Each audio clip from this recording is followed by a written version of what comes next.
పని మనిషి భరతం పట్టిన అత్తాకోడళ్ళు, షాక్ అయిన తండ్రి కొడుకులు. ఒక మంచి హాస్య స్టోరీని అయితే చూద్దాము. సిరి, ఈరోజు నీకు ఇష్టమైన పులిహోర చేశాను తినమ్మా అంటూ పులిహోర ఉన్న ప్లేట్ని కోడలు శిరీషకు అందించింది అత్త అలివేలు. ఒక్క నిమిషం అత్తయ్యా అని వంటగదిలోకి వెళ్ళి చేతిలో ఉన్న కప్పుతో తిరిగి వచ్చింది శిరీష.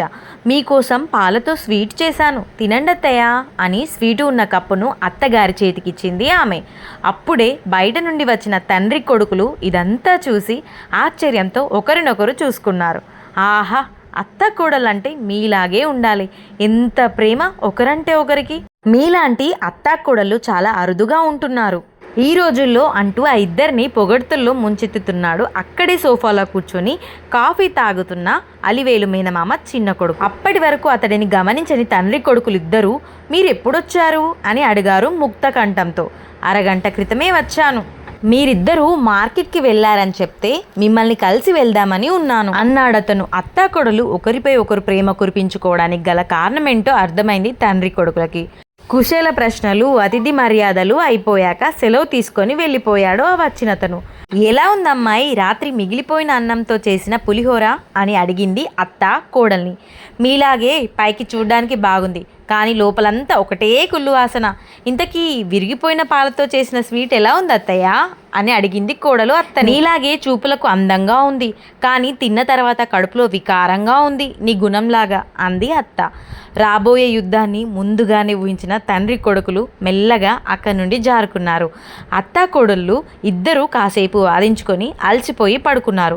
సాయంత్రం అందరూ కూర్చొని టీ తాగుతున్న సమయంలో శిరీష రూమ్ నుండి బయటకు వస్తూ, ఈ మధ్య చిరుగుల జీన్స్ లాగా చిరుగుల శారీ ఫ్యాషన్ అయిందా అత్తయ్య?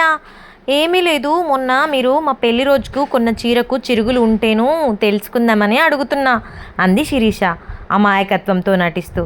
ఏమోనమ్మా, ఆ ఫ్యాషన్లు నాకేం తెలుస్తాయి, ఆ చిరుగుల ఫ్యాషన్ల కోసం కొట్లో వాళ్ళు పెట్టినవో ఇంట్లో వాళ్ళు పెట్టుకున్నవో కూడా తెలియదాయే నాకు అంది అలివేలు మూతి ఇంత పొడుగు సాగదీస్తూ.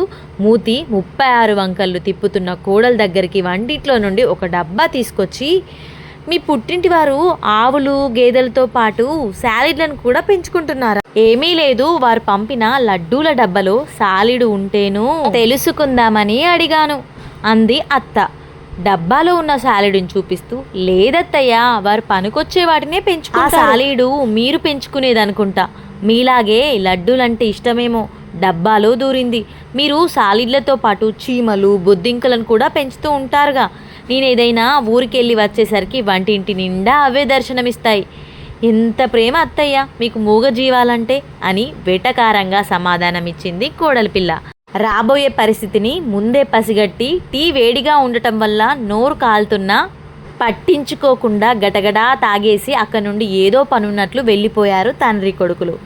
అత్తా కోడళ్ళు ఇద్దరు అలసిపోయేదాకా వాదులాడుకొని గాలిలో దీపం సీరియల్ వచ్చే సమయం అవడంతో అప్పటిదాకా జరిగిందంతా మర్చిపోయి టీవీ పెట్టుకొని కూర్చున్నారు.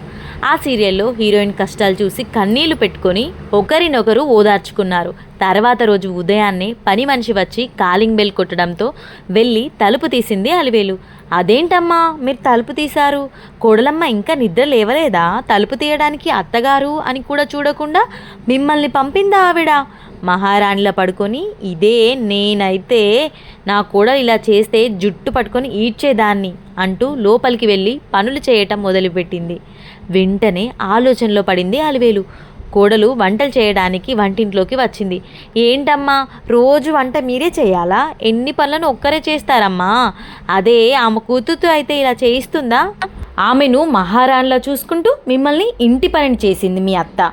మా అత్త నన్ను ఇలాగే చేస్తే ఆమెను ఇంట్లో నుండి బయట గెంటేశాను అంది పని మనిషి సింక్లో గిన్నెలు కడుగుతూ. శిరీష కూడా ఆలోచనలో పడింది. పని మనిషి ఈ మధ్యనే కొత్తగా చేరింది. ఆమె అంతకుముందు చేసిన ఇళ్లలో కూడా ఇలాగే అత్తాకోడలకు గొడవలు పెట్టి ఆనందించేది. తర్వాత రోజు కూడా ఇలాగే అత్తాకోడలకు ఒకరి మీద ఒకరి చాడీలు చెప్పి బాగా నూరిపోసింది. పనంతా అయిపోయాక వెళ్ళిపోబోతున్న ఆమెను ఆపారు అత్తాకోడలు. ఇద్దరి మొహాలు కోపంతో బాగా ఎర్రబడ్డాయి. జుట్టు ముడివేసుకొని చీరని లోపలికి దోపుకొని ఎదురెదురు పడ్డారు. ఇద్దరికి కాబోయే గొడవని తలుచుకుంటూ లోపల సంబరపడసాగింది పని మనిషి. తండ్రి కొడుకులు ఇద్దరు ఎప్పటికన్నా ఇంకా పెద్ద గొడవ జరిగేలా ఉందని వారిని చూస్తూ ఉండిపోయారు. ఒకరినొకరు చూసుకొని ఇద్దరు కలిసి పని మనిషి వైపు రావడం మొదలుపెట్టారు. నా దగ్గరికి వస్తున్నారేంటి అని ఆశ్చర్యంగా చూస్తున్న ఆమెను ఇద్దరు కలిసి బయట గెంటేశారు.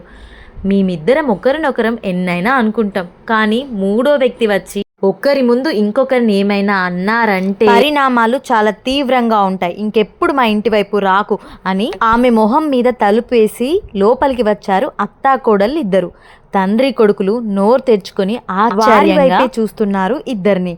టీవీలో తమకిష్టమైన ఉప్పు కారం అనే వంటల ప్రోగ్రాం చూస్తూ ఉండడం అత్తా కోడలిద్దరూ టీవీ ఉన్న వైపుకి నడిచారు. ఎలా ఉంది ఫ్రెండ్స్ ఈ అత్తా కోడళ్ళ స్టోరీ? నచ్చితే మాత్రం ఒక లైక్ చేసి ఇలాంటి మరిన్ని స్టోరీస్ కోసం లైక్ చేసి సబ్స్క్రైబ్ చేయండి. Thank you.